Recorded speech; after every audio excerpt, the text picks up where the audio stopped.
The House will be in order. The Chair recognizes the Sergeant at Arms.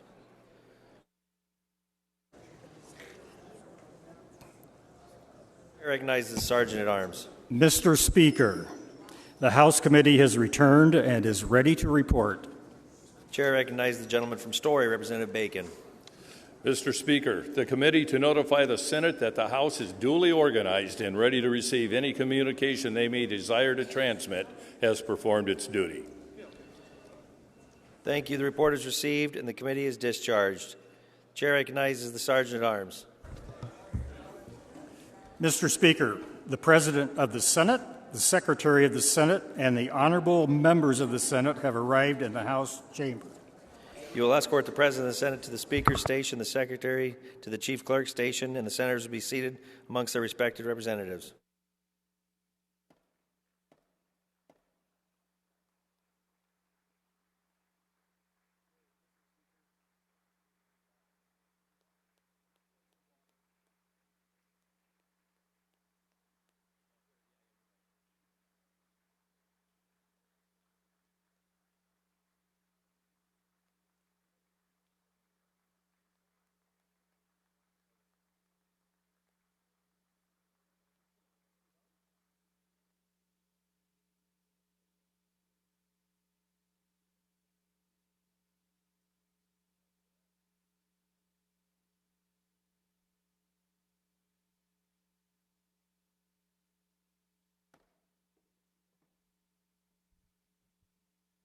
The joint convention will be in order. The chair recognizes the senator from Polk, Senator Whitver.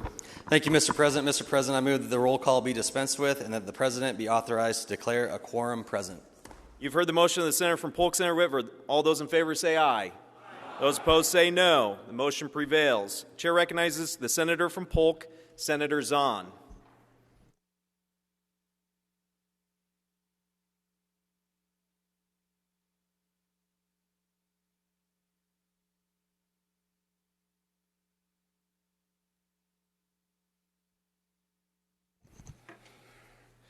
Good afternoon, everyone. It is my honor to be here today with a lot of you that we're going to honor today that I've served with.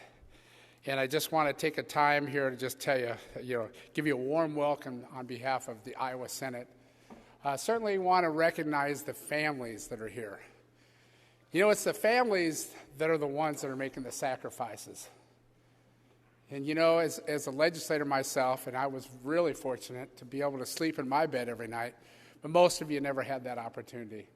So I just want to tell the family, thank you from the bottom of our hearts to allow us and to share your loved one with all of us. And I'm just so excited for today and tonight, and remembering some of the colleagues that I served with that have passed in the last couple of years. So I hope you have a wonderful day, and congratulations to all the people we're going to honor.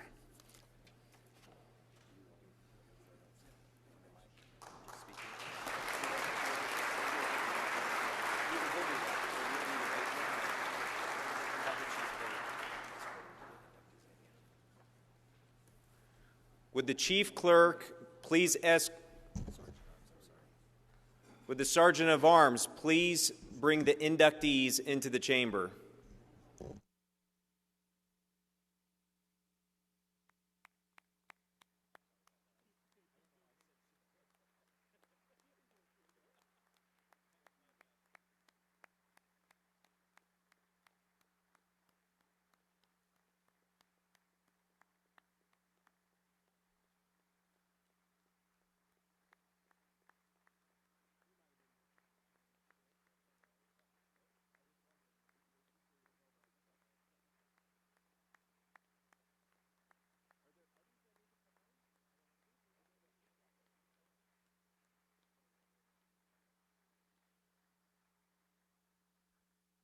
Thank you and welcome. The chair now recognizes the Speaker of the House, Representative Grassley. Well, I just want to again follow Senator Zahn and thank all of you for being here.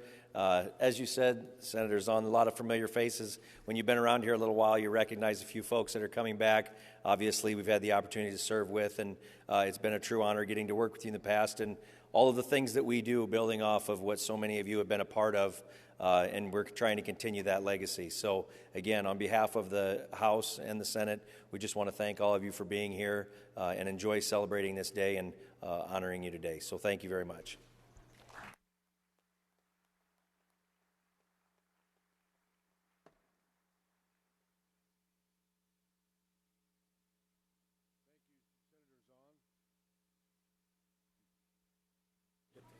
Thank you, Senator Zahn, on behalf of the Senate. Thank you, Speaker Grassley, on behalf of the Iowa House for the welcome. Welcome, inductees. This celebration is a little different this year. We all suffered through a little bit of a thing called a pandemic a year ago where we couldn't really gather as a group, and the place kind of halfway shut down. So this would have naturally occurred last year for the 2001 inductee class. We're doing it a year late, so I appreciate your indulgence. I apologize for the inductees for not having in my script to have you escorted in, so you had to stand out there and where you couldn't hear. Hopefully things will go smoothly at this point in time. But now I'm going to list and recognize the inductees for this year's 2001 beginning class to be recognized in 2021 as Pioneer Lawmakers.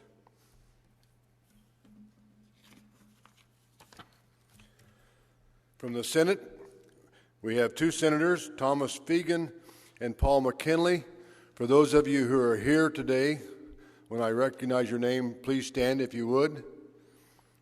From the House of Representatives, Andrea Atterbury from Bella Vista, George Eichhorn from Johnston, Gregory Hoverston from Worthington, Gene Modernock from Cascade, Brian Quirk from New Hampton, Rod Roberts from Carroll, Mark Smith from Coralville, Jody Tymonson from Ogden, Cindy Winkler from Davenport, Betty DeBoof from Oskaloosa, Vicki Linsing from Iowa City, Janet Peterson from Des Moines, Lee Reckow from Postville, Brian Sievers from Stockton, Mark Trimmel from Cedar Rapids, and Paul Wilderdijk from Woodbine. Let's give those 2001 inductees a great round of applause.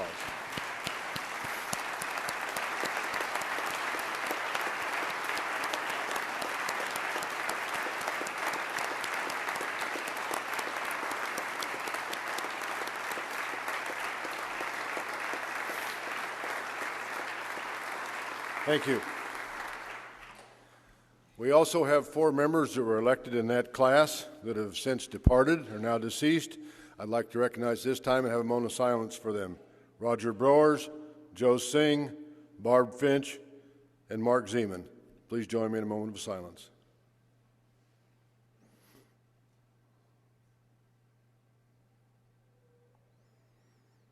May God bless them and their families.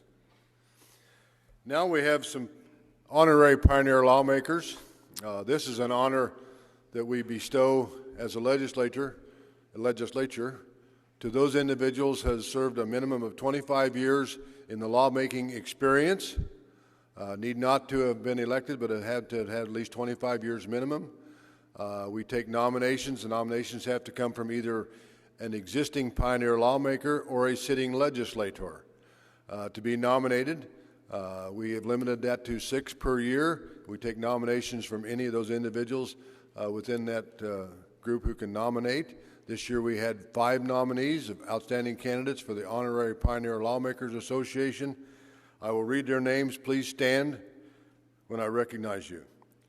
Lon Anderson from Johnson, Mary Neubauer from Clive, Mike St. Clair from Ankeny, Mark Joyce from Des Moines, and Cindy Schulte from State Center. Let's give those honorary Pioneer Lawmakers a great round of applause as well.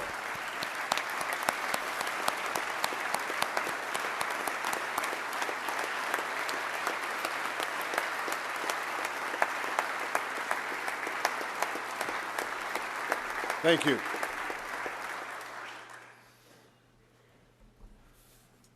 Next, we move to the part of the program where most of us have been actually looking forward to and waiting on, and that's the speaker that's been asked to address us today. I'm very pleased at this point in time to introduce a young lady. She was young when I came in, still young to me. Jerry Huser. She was appointed to the Iowa Utilities Board on May 1st, 2015 by Governor Terry Branstad, who also appointed her as chair, which means she serves as the administrative head of the board. Jerry was reappointed by Governor Kim Reynolds to a 2-year term as chair through April 30th, 2023, and a 6-year board member term ending in April 30th, 2027. She previously was director of the Iowa Title Guarantee, Iowa's real estate insurance provider. As an attorney, Jerry practices in real estate, business, municipal law, and estate planning. She is also a small business owner in Iowa. She served in the Iowa legislature and on the Altoona City Council for a combined total of 20 years. Please join me in welcoming my friend and colleague who came in my class in 1997, Jerry Huser.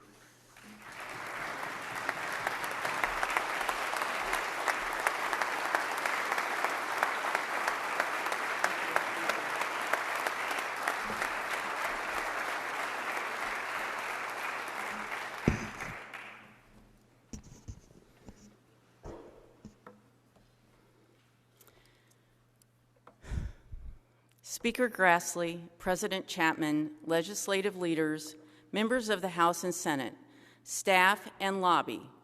In 1886, it was determined to be necessary to establish a manner for men to attend social gatherings and to reunite with their colleagues in this, the people's house. As tradition encompasses much of our legislative process, so too does it prevail with the call of the reunion of the old-time lawmakers of Iowa. For those living from the 11th through the 79th General Assemblies, to welcome and recognize our newest inductees. I do have one formality to address. As the chair of the Iowa Utilities Board, I declare that I am acting today in my personal capacity as a pioneer and former lawmaker. I speak only for myself. Further, to the best of my knowledge, the comments of this speech are accurate. And whether that's how I remember it, how the story was told, or simply fabricated by those who shared with me, let me take responsibility for any error at this time. For those wondering about the rules for the length of time I was given, Representative Dolachek and I have carefully allotted my time for this speech in the following way. I plan to exceed the 10 minutes I would have been provided as a House member per House rules, and I have borrowed the extra 5 minutes from the Senate's filibuster techniques. It was an honor for me to be inducted into this group in 2017, alongside current members Representative Cecil Dolachek and Senator Bill Dotzler. Throughout this speech, I have thrown in a few random pieces of information that have no relevancy to the points of my speech, but are here to give pause and a shake of the head by Louis Vanderstreek, who attempted to address and avoid unknown pitfalls of Huser random thoughts. Like, for instance, if you wish to learn about the washboard mussel or the life cycle of a dub, please see Dotzler. It has been 25 years since I entered this building as an elected official with my class of 29 freshman legislators. I'm pretty confident that neither Cecil or Bill were asked on that first day whose representative they were a secretary for. But I admit I never asked them, so maybe Dotzler, I don't know. 2 legislators in today's inductee class are still serving Iowans. Senator Janet Peterson, and Representative Cindy Winkler. Congratulations.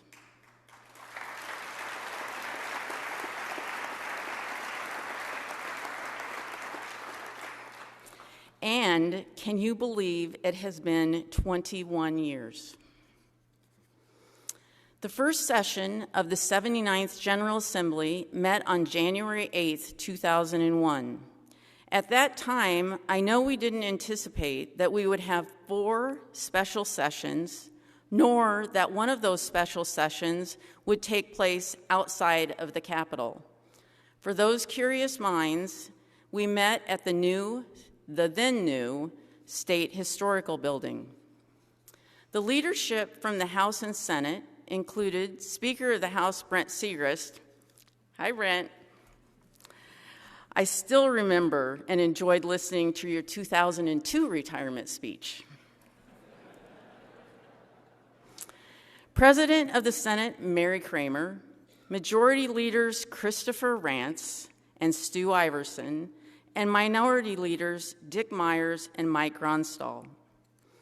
Opening remarks, much like today, in the 2001 session, noted that the members, especially new members, were now part of a wonderful family.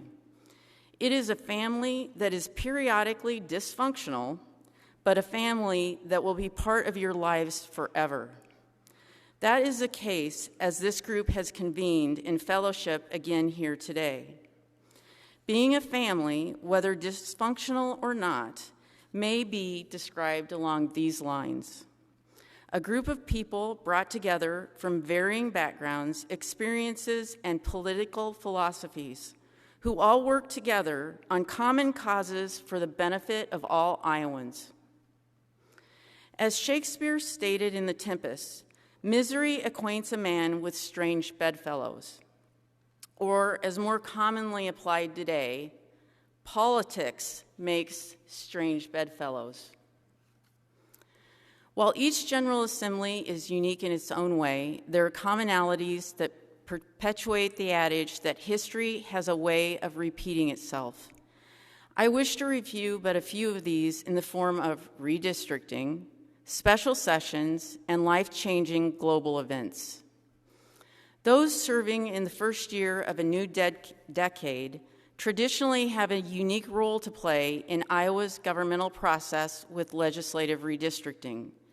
In 2001, we declined to adopt, the Senate, by the way, declined to adopt the map initially proposed, but we approved the second version when we reconvened for a special session. The process this last year was not so different. The current General Assembly adjourned its first regular session sine die without receipt of the first maps, and then reconvened in special sessions, declining the first map and then approving the second map. Both the 79th General Assembly and today's legislators also witnessed life-changing global events. In 2001, it was the events of September 11th that will forever be remembered as our country experienced the worst terrorist attack in American history. In 2021, the world attempted to address the pandemic. Both impacted our legislative family, our own individual families, and our first responders. Each situation was horrible on its own, and each required elected officials to address challenging circumstances. We reconvened in an extra session on November 8, 2001. The House met in our chambers and the Senate in room 116 to pass legislation with new authorizations for Homeland Security and de-appropriations for the state's budget. Lest you think we were done, in 2002, we held our regular session and then reconvened twice more. One issue that we took up in 2002, of particular interest to me as a friend of agriculture, was the creation of the master matrix. Today, I provided Representative Winschittle with a picture that I was tasked by a former House member with saving for posterity. If you are not familiar, this was a bipartisan, agriculturally minded group who created a statewide siting standard for animal feeding operations. The picture itself depicts the headshots of the 12 legislators, aptly known as the 12 Apostles, who met and created the Master Matrix. While I was not in the room, I heard they set aside their political differences and worked diligently. An example of a dysfunctional family gathering together to find common ground. Another example of the commonalities of our legislative family might be the so-called pranks. One story I will share, the other I will leave to former Senator and current Representative Hansen to explain. But if he tells you that you have been called to the governor's office, I would question it. My story is about the microphones of old, which had to be raised to signify your request to speak from the floor. Now, I'm not admitting anything or identifying anyone, but I recall instances where well-placed grease may have required a legislator to stay at their desk, arm raised in the air, physically holding the microphone in order to keep it aloft, while waiting to be recognized by the speaker. It's just not as easy to cause intrafamily mischief today, now that the system only requires simply pressing a button. Other items which definitely did not make the Lewis cut were the following.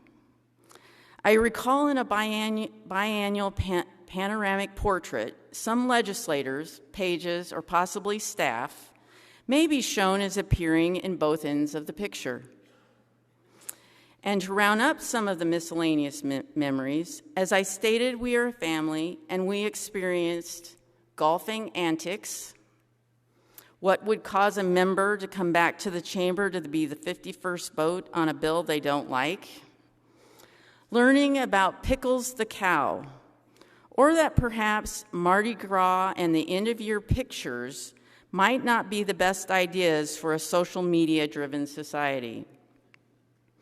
Finally, that the use of a staff person's name in opening or closing remarks could lead to additional intra-family strife or beverage purchases, as the case may be. As always, a big shout out to Louis and Anna for their continued support and help. Concluding the similarities that unite the 79th and 89th General Assemblies, and in recognition of the honorees of the Third House, who have been known to claim offices in the rotunda or behind the Senate, 40 years of job security could be summarized in one statement. If I had a nickel for every time we discussed reforming the state's bottle bill.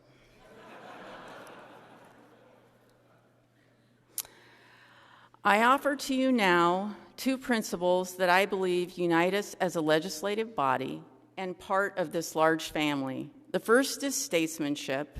The second is a drive to set the bar ever higher. Statesmanship is defined as wisdom and skill in managing public affairs. We achieve success in public service by the manner in which we present ourselves and the respect extended to others. The traditional process for a new legislator is to walk into the building, become completely overwhelmed, and attempt to introduce ourselves to 149 other legislators.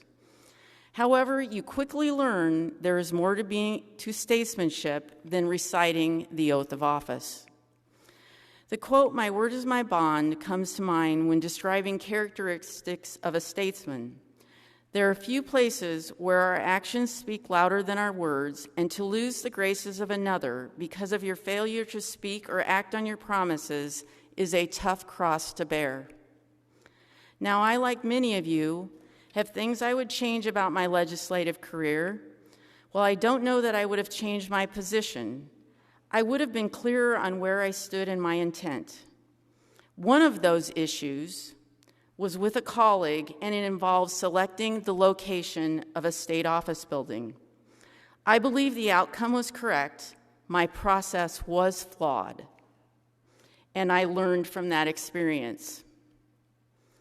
But it hurt our friendship, and for that, I do have regrets. Statesmanship is not perfection.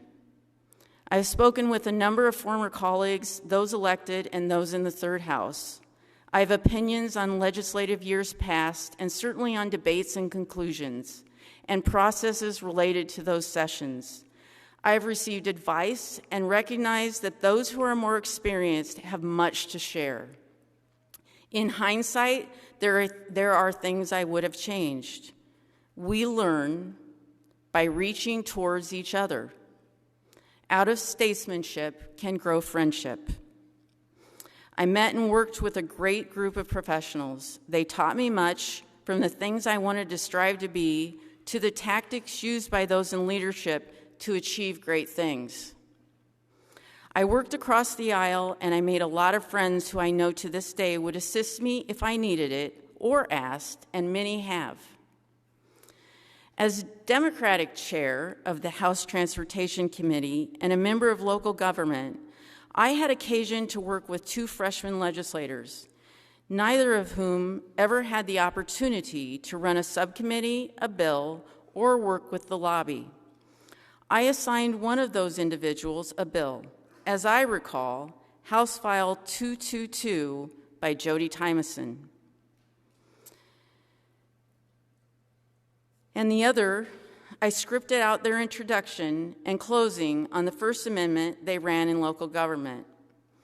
I wish I could have done more of this because it was a rewarding experience. Both of these former freshman legislators continue to serve here today, represent different parties, and I consider both of them to be my friends.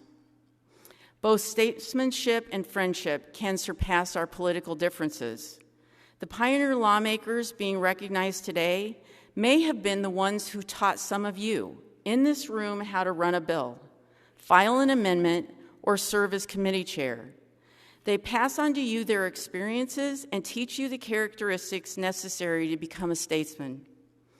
I hope you choose to pass that knowledge on to those who come after you. But what do we use that statesmanship for? We use it to accomplish great things that make our world a better place to live, and that is the second principle I wish to share, a drive to set the bar ever higher. I could give numerous examples of how lawmakers have set and reset the bar, both personally and professionally, to improve the world around them.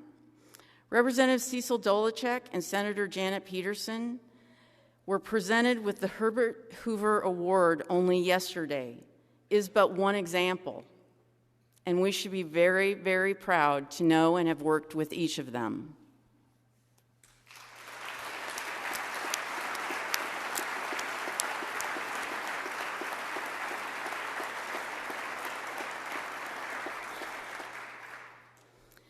As we celebrate the 79th General Assembly and its new inductees on this final day of Women's History Month, I wish to conclude by sharing the achievements of many Iowa women who have set the bar higher. In my first year in the legislature, Senator Mary Kramer was elected as the first woman president of the Iowa Senate. In 2006, Marcia Turnus became our first female Chief Justice. In 2014, Senator Joni Ernst was the first woman in Iowa to serve in Iowa's congressional delegation. In 2015, the daughter of a former speaker, Linda Upmeyer, became the first female Speaker of the House. In 2017, Lieutenant Governor Kim Reynolds became Iowa's first female governor. In 2018, Representative Axney and Representative Finkenauer became the first women from Iowa to serve in the U.S. House. And in 2022, Representatives Hinson and Miller Meeks turned our congressional delegation to majority female. The increasing number of women in public service over the last 2 decades gives me confidence that the shoulders we stand on and the impact we've made matters. To the inductees of the class of 2021, the last 20 years have taught and challenged. These 20 years have given each of you opportunities to shine, to mentor your colleagues, to change the world around us for the better. Welcome to the group. To everyone, may our touchstones continue to be statesmanship and the drive to strive to raise the bar ever higher in our service to Iowans. Thank you.